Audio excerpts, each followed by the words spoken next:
These three possibilities, absolutely understand this is a nice layout, but the first one has to certify the EIR and to certify the EIR EIS. The second two do not.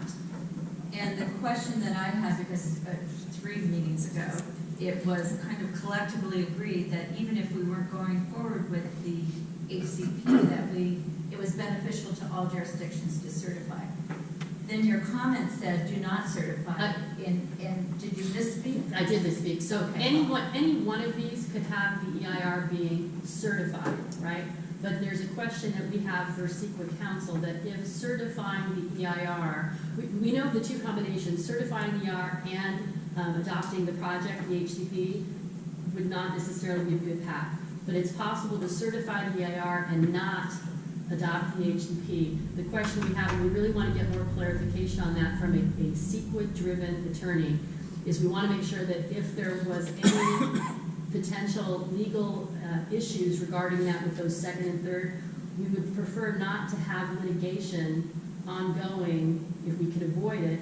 And if there's one of the options, if you do adopt, obviously, or sorry, certify the EIR, you can always do a supplemental or do a change if that changes on the HCP. We want to find the right path on that, so that's what I was saying. We want to make sure that we have a solid legal opinion to present to this group so that you know what options you really have. Yeah, we have that process underway to get that solid opinion. I did get a report from Aaron Harway, who I believe is on the phone call this morning. And I think it was a recent county project that was able to certify EIR, EIS without certifying the. I'll just point to there's a distinction between certification of an environmental document and actually project approval. My understanding is, I'm not your counsel, however, project approval is then what triggers the statute of limitations for a CEQA lawsuit, not the certification of the EIR. And so, in fact, that is the Board of Supervisors just certified an EIR EA for the CR3 Carmel River Floodplain Restoration Project last Tuesday. But we haven't yet chosen the project or approved the project. If the FORA board, for example, did approve, certify an EIR, it's based on the current draft HCP, then it would be up to whichever body would be looking at utilizing that EIR. They would then have to determine under CEQA whether there's a change in the project, change in circumstances, or significant new information that results in different environmental impacts being identified, or more severe environmental impacts, and that would be a determination to be made by whichever body wants to utilize that EIR for project approval. And that's when I believe the lawsuit would be triggered, if there were a lawsuit. That was our understanding, but I just wanted to hit back that one of the concerns expressed by some of the consultants when they respond to letters in the final EIR, there's letters that come in, and they are letters that are specific to the project, and that was one of the concerns. They just wanted to make sure that it was buttoned down, because if the response to the letter is there is no project, that's where there was some concern. I know it seems weird, but again, I'm not a CEQA attorney. Just want to make sure that we have correct, but I believe you are absolutely correct. I think the responses would have to be based on the particular project description that's actually in the EIR itself. And then, as I said, to the extent there would be a deviation and it would be a different project ultimately that some body would be considering, then they would have to go through the analysis I just described.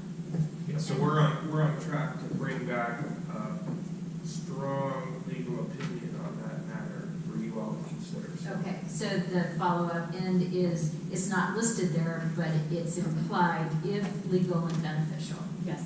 And then my second question goes to, under column 1, the current HCP, the 17 million would be transferred to the new entity, and in all of our discussions to date, there was the implication in that a portion of the 17 million would be used for the operation of the business, the JPA, and we threw out the number 15 million, some amount would go into the management of the land.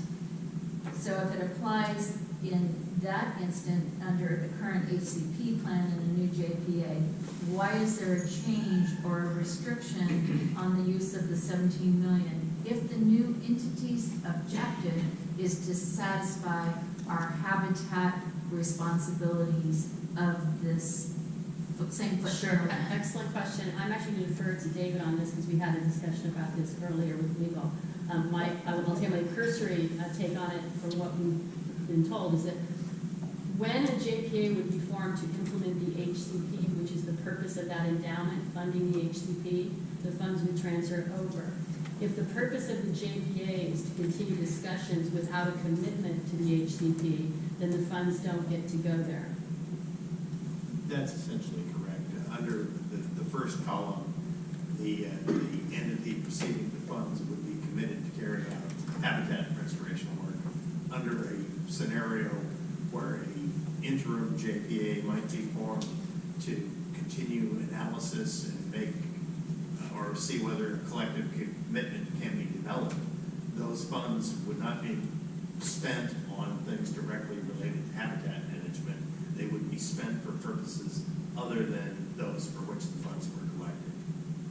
Right, so that would be incentive for us to be very organized and have these meetings be very brief and direct and get it done. And spare the consultants as much as possible. So, Mr. Gagliotti, then Mr. Hoffa, and it sounds like there's some further discussion on that. So my question was Gail's, so that to me, yeah, we covered that off. I just had, just the one point, clarification on the EIS. From what I heard from Julie 2 weeks ago, was that we could certify basically the blanket EIS as long as we all agreed that any revision of the HCP would be of lesser impact. It all kind of falls within the boundaries that we don't have, we can go forward. And I think that's kind of what Wendy was concurring to that. That all sound about right? Okay, that was it.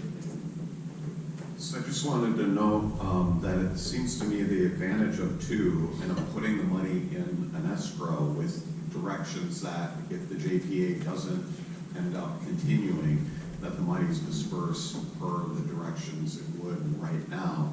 The advantage of that is that basically it keeps everybody at the table until we figure out if we can come up with a plan that works for everybody.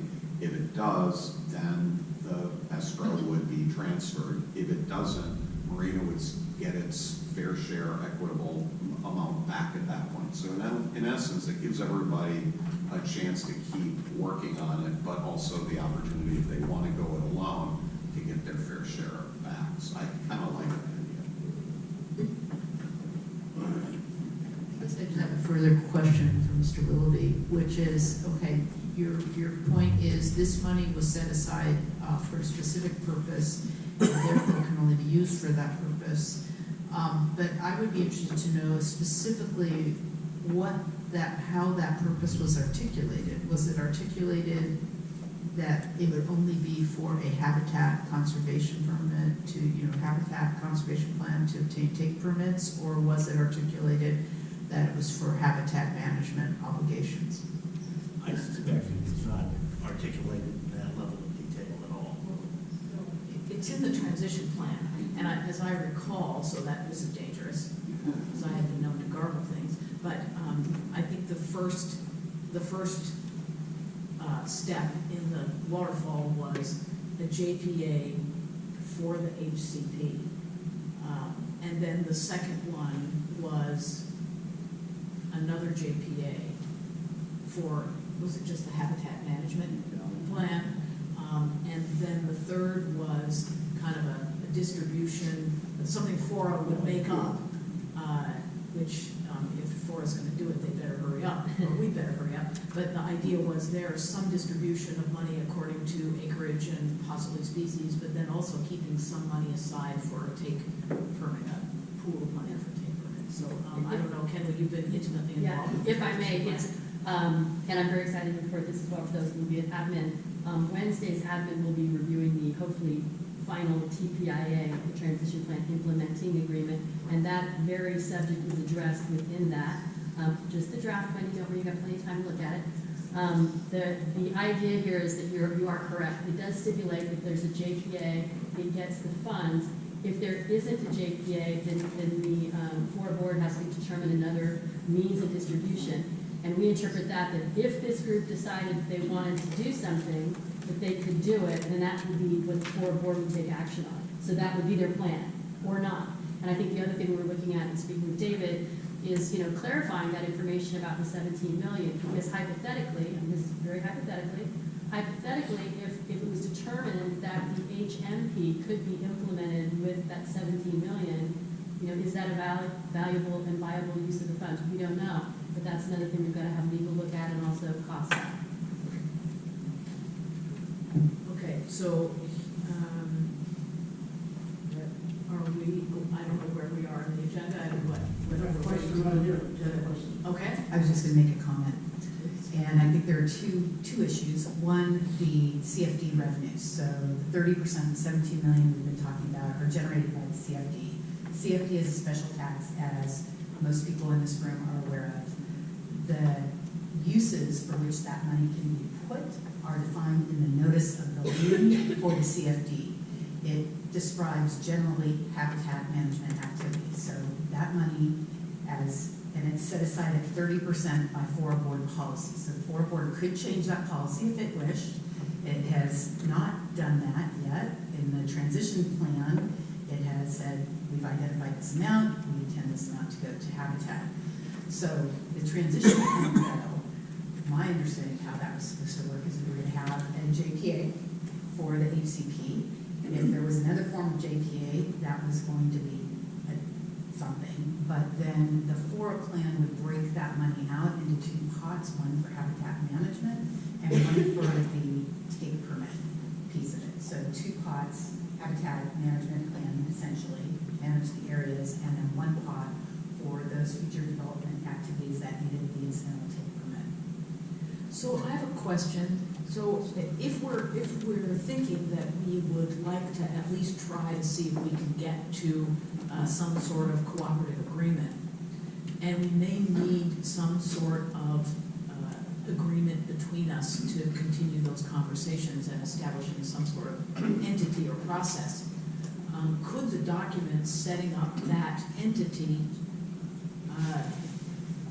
spell out how sort of this whole money question, so that or is the transition plan implementing agreement sufficient?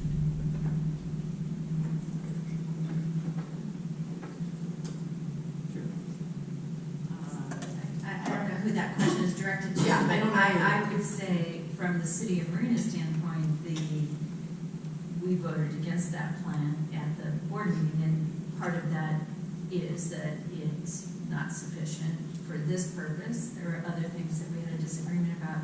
But I have a more basic question that I would like to have answered. And I know we have Julie, and I think it's Anne Marie of the state. My question should we be continuing to try to work with the state agency to accomplish a base-wide permit?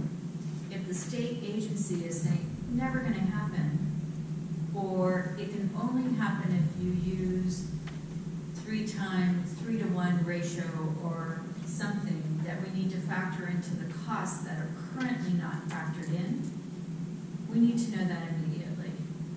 I mean, that's a basic question, because seaside, marina, every jurisdiction, I don't know for Delray Oaks or Monterey, but I'm assuming you want the state and federal, both, is that if we can't get to the goal, then we need to switch our thinking.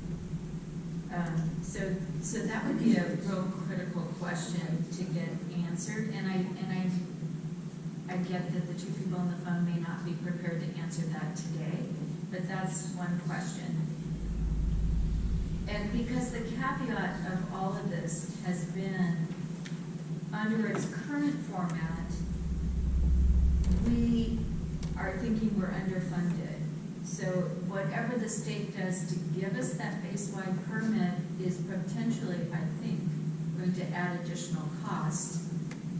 And if we're underfunded under the current model, then we can just discount that.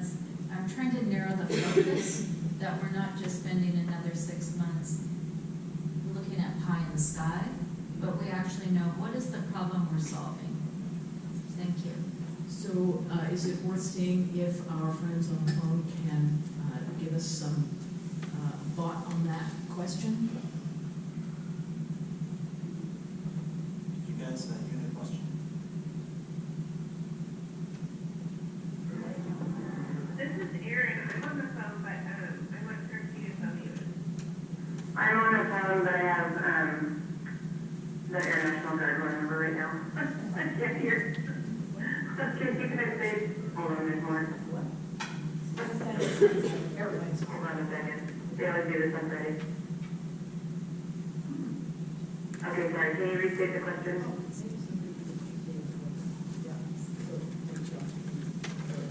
Yeah, Julie, so there's a question on the table, I'll try to get it right here. It's really looking at the mitigation ratio that the state will seek in providing 2081 permits under an ACP. Is that going to be the current ratio, or would that be an increased ratio? And the reason it's being asked is really to give us a kind of course level assessment of scaling of potential costs. Is that close to what you're talking about, Gail? So, yes, but the bottom line question is the state of California prepared to give us a base-wide permit? What modifications to the current plan would be required for that approval? So, it's a little bit hard to answer the ratio question because, of course, what went out to the public included the BLM land in those calculations.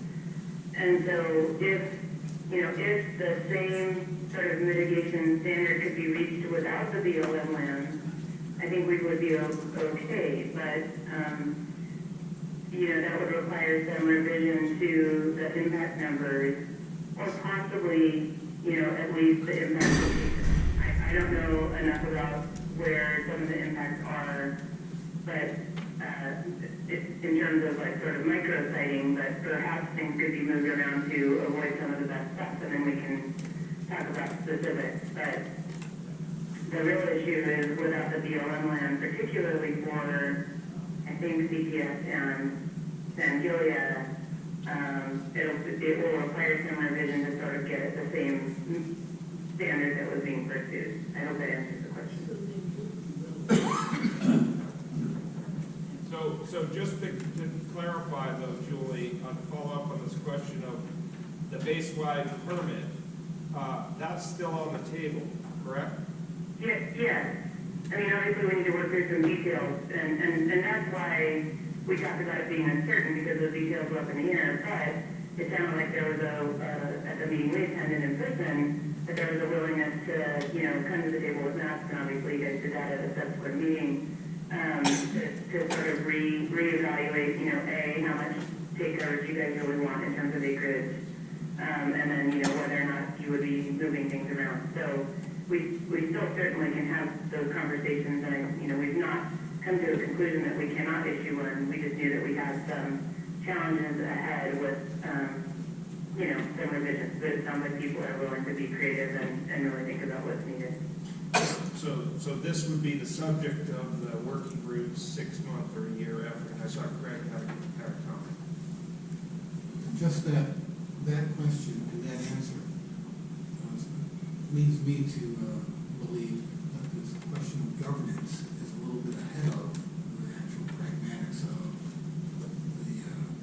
the land required in order to get to the baseline permit. So the phasing discussion that we were having is maybe the next most pertinent discussion.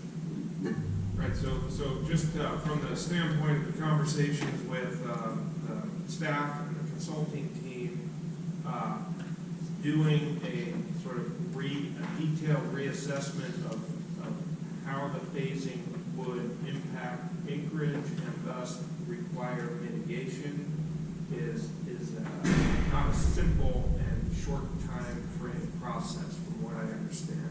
So that basically is, we were looking at the fact that we have I think almost exactly 16 weeks between now and the June 11th board meeting.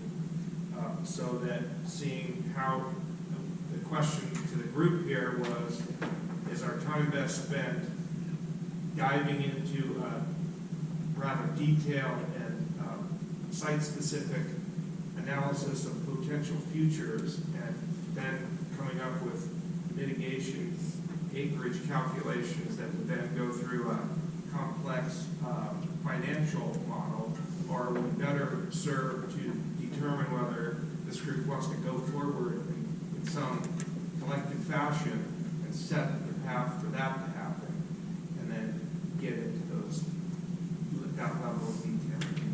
So I'm sensitive to the fact that John Gagliani had raised his hand quite a while ago, and several other people have spoken. You have, okay. You have, You're right straight to the point, just get rid of the heart, so that's awesome. I really want to, But thank you. yeah, I want to keep that going. But I wanted to somewhat, I wanted to somewhat challenge Sherry's understanding of kind of how to divvy out the money. I mean, can't we, with the TPIA, just, rewrite the rules on that 17 million? I mean, just rather than say, that is what I thought would be kind of the power of this group. Yeah. wow, okay, so, all right, so I saw his hand first. I heard Gail and Sherry at the same time. No, he said he was challenging her assertion. He didn't ask her a question. Yeah, I would But she like could, to. I suppose, if she feels she needs to respond. Sounds like it's a point of discussion, and I think other people were interested in discussing. Is that all right, Ian? Through the chair, I think it's a point of discussion, but I agree that we should have the power to do what we came here to do. That's my only point of all of this. It seems like we're asking questions that we talked about 2 weeks ago. All right. The lady on it, she shouldn't have to confirm today that yes, she's willing to do the base wide, because that's what the concern when she was down here. And so it seems like we're looping back. If we're going to talk about something, let's talk about it. And again, through the chair, let's make a decision. I want to know where everybody's at, and then wherever the majority is at, we make a decision, then we move forward. So, Wendy, Gail, and Sherry. I would think from a legal perspective, with regard to the 17 million, that we're bound by the terms of the way the CFD was set up. That's different, and so whatever it said, and that's worth looking at. With regard to the transition plan itself, actually, first of all, was not all that specific. Second of all, it actually said in there that there would be constant updates and constant amendments and whatever based on further discussion. So I don't think you're bound by the wording. If the FORA board were to say, this is what we want to do with the 17 million, I think they could, notwithstanding, I don't think the transition plan would be the barrier to that. The legal, I think, constraint is the terms of the CFD. So I agree, and those are points well taken, Wendy, is that this committee was formed to make recommendations to the full FORA board. So it may very well be that our recommendation is, can you put your 3 models up there, is that our recommendation is the center model is that the entity be created, and our recommendation to the board is the 17 million go into the trust account, escrow account, whatever the heck you want to call it, and be held there while this organization continues.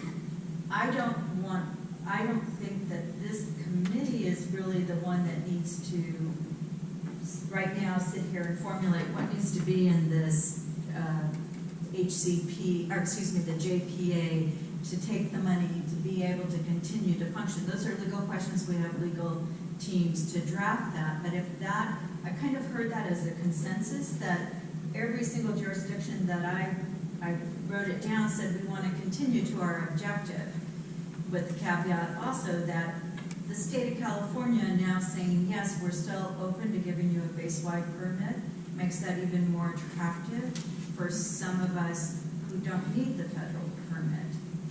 So my suggestion would be that we collectively decide, do we want to continue these negotiations? Do we make a recommendation to the FORA board that this JPA go forward be created not to fulfill the total functions of the habitat, but for the purpose of continuing to meet the habitat obligations that we're required to do as referenced in the transition plan, not be limited to the transition plan, but allow us, the board's going to say, you have your 17 million, keep going.